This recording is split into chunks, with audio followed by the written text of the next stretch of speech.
Hi everyone. Okay, today I'm just going to talk about a mix of movies. Let's see how familiar you are with these ones. Here we go. The Courtship of Eddie's Father. I really like this one. From 1963, directed by Vincente Minnelli, a director perhaps best known for doing lavish musicals such as An American in Paris, Meet Me in St. Louis and Gigi. But this is a comedy drama, and just a really engaging, likeable one too. Not quite as, say, light and fluffy as a Rock Hudson, Doris Day comedy. This does have some serious moments in it, but overall it's kept quite light-hearted.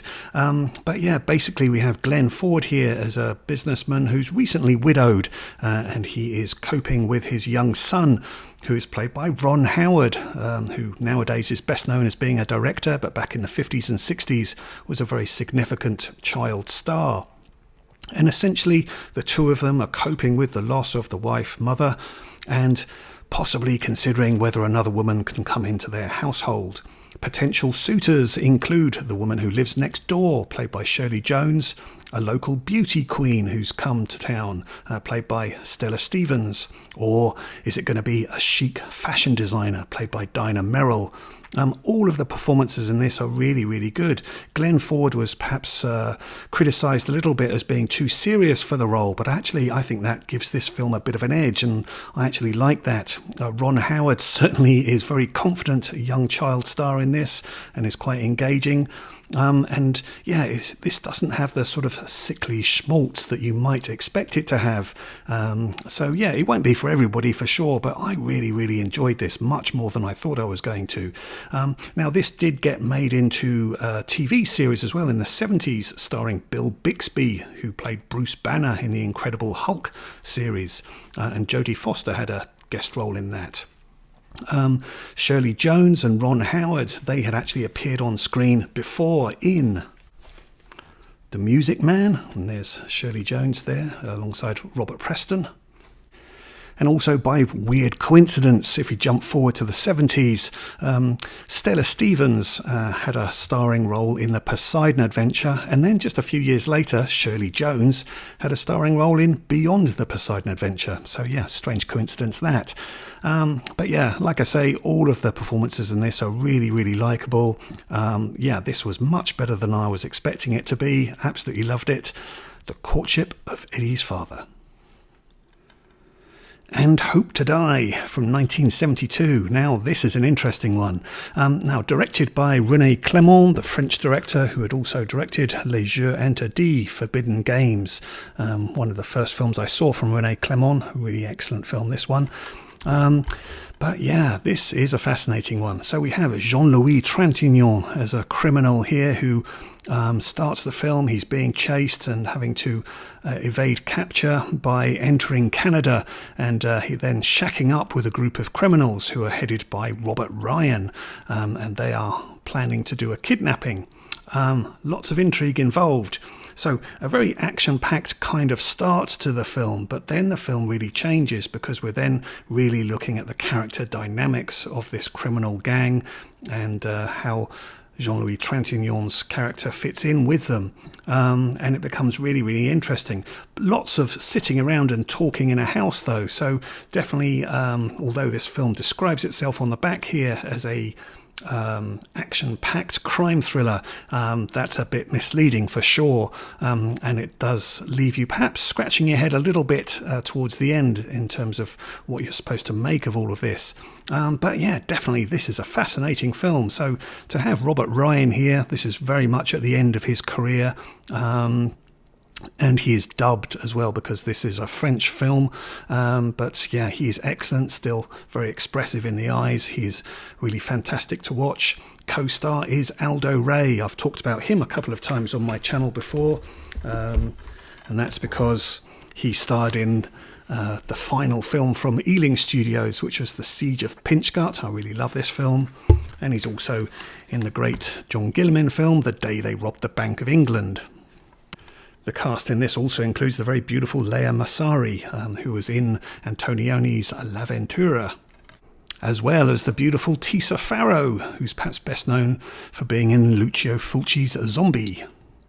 Music score on this is by Francis Lay, who did the film score for Love Story, as well as another John Gilman film, House of Cards. And the cinematographer on this is Edmond Richard, who started his career on Orson Welles' The Trial, and he also was cinematographer on a number of Louis Buñuel films, such as The Discreet Charm of the Bourgeoisie and The Phantom of Liberty. And then, interestingly enough, on assistant director duties, we've got Jean-Jacques Benet in this, director who went on to do his own films such as Betty Blue and Diva.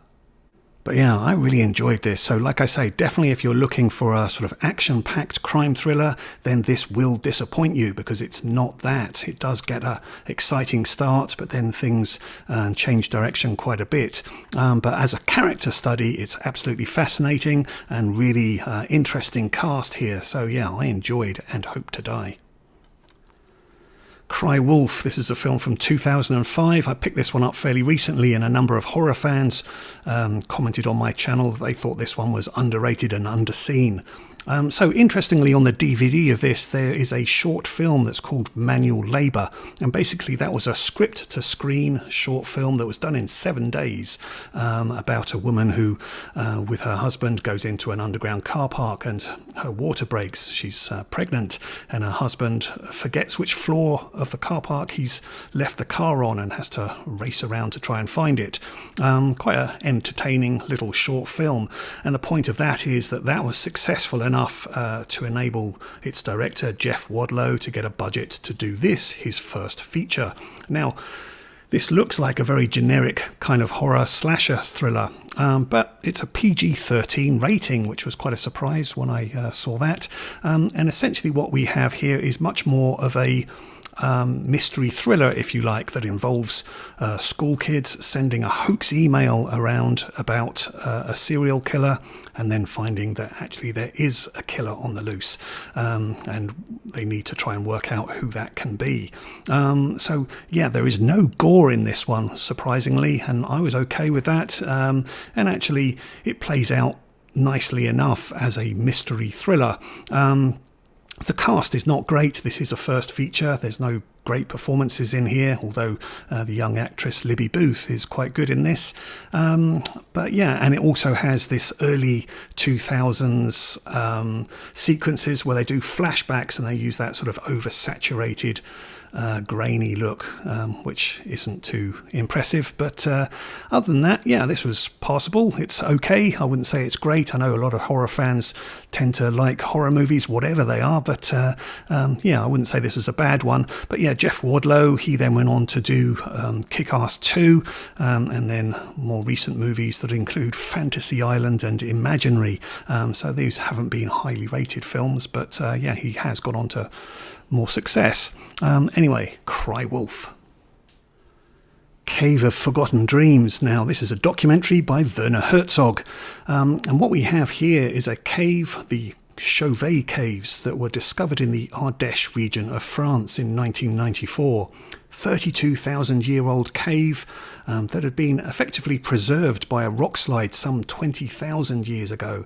And within these caves, they were able to discover some phenomenal cave paintings, as well as various bones that have been preserved of various types of animals. Absolutely fascinating look here at these cave paintings. Werner Herzog and his crew were given some exclusive access to be able to go inside and film some of this. And really what we have with some of these cave paintings of bison and various types of wildlife is almost like the first look at animation, because we're seeing some of these animals being drawn in a way where they're given sort of extra perspective to make it look like they're moving. So really incredible drawings, loads of bones in here as well of various types of animals. They couldn't find human bones, but yeah, lots of bones that really showed, you know, even in France we're having all these different types of wildlife that are obviously long extinct since then. But yeah, really, really fascinating look at this cave here. Now, this film did come out in 3D. Don't worry about not being able to see this in 3D, because really the cameras that they were able to take inside the cave were fairly basic, to be honest, because they weren't allowed to take in too much specialist equipment, and really the only time that 3D would really work on this is looking at a sort of computer modelling, so don't worry too much about that. Now, there is some humour in this as well, with some of the interviews that Herzog has with various people who are trying to give their perspective on what they think might have been the timeline of events, because really going back 32,000 years, no one can be quite sure about all of that. So yeah, fascinating documentary, definitely worth seeing. Anna Lucasta from 1958. Now, this stars Eartha Kitt and has the feature film debut of Sammy Davis Jr. It's based on a play by Philip Yordan, and it had been filmed with an all-white cast in 1949, starring Paulette Goddard. But here we have an all-black cast. Eartha Kitt here is playing a woman who is rejected by her father and who enters into a life of prostitution and falls for a sailor played by Sammy Davis Jr. But her brother-in-law tries to bring her back into the family fold to pair her off with a guy who potentially has money. However, her father is determined not to see her have a happy life. Now, this isn't entirely successful, but it definitely is interesting to see Eartha Kitt's performance here. For many people, she'll be known as being the sort of purring Catwoman in the TV series of Batman in the 60s, as well as having the vocal talents in the animated movie The Emperor's New Groove, and also for being quite flirtatious on TV chat shows. But really, she had a very tragic kind of personal life. When she was born, she did not know who her father was, and she was given away by her mother. And kind of bearing that in mind, it makes her performance here resonate a little bit more. So yeah, an interesting performance from her, and yeah, an interesting drama. I didn't love it, but certainly an interesting one to see Eartha Kitt. And talking of Sammy Davis Jr., we have A Man Called Adam from 1966. Now, Sammy Davis Jr. had been part of the Rat Pack, which included Frank Sinatra, Dean Martin and Peter Lawford, and they had been in Ocean's 11 in 1960. But Sammy Davis Jr. was kind of a bit more of a peripheral character in that, and he was keen to do more dramatic roles, and he certainly got one here with A Man Called Adam, playing a jazz trumpeter who has a very tormented past and is confronted by racism and dealing with alcoholism as well. So yeah, a very dramatic role for him here, very up and down in terms of the drama that's going on here, quite wildly erratic at times, but a fascinating cast here that includes Louis Armstrong, Cicely Tyson in an early role for her. She went on to be in the Oscar-winning Sounder, and Ossie Davis as well. So yeah, really terrific cast. And the film is directed by Sean Penn's dad, Leo Penn, a director who mostly worked in TV, but he did have music interests, and so this was quite a significant film for him to direct. Peter Lawford from the Rat Pack does have a more minor co-starring role in this, and there's also Frank Sinatra Jr., plus an appearance from Mel Torme. But yeah, definitely an interesting film here for Sammy Davis Jr. Perhaps makes a good companion piece with Paris Blues, which starred Sidney Poitier and Paul Newman. Okay, how did you get on with that lot? Have you seen any of those movies? Do you recognise them? What are your thoughts? Let me know any comments that you have. Please do join me again for more videos. I hope to see you again. Thanks very much for watching this one. Please like, subscribe, all that good stuff. Hope to see you. All the best. Bye-bye.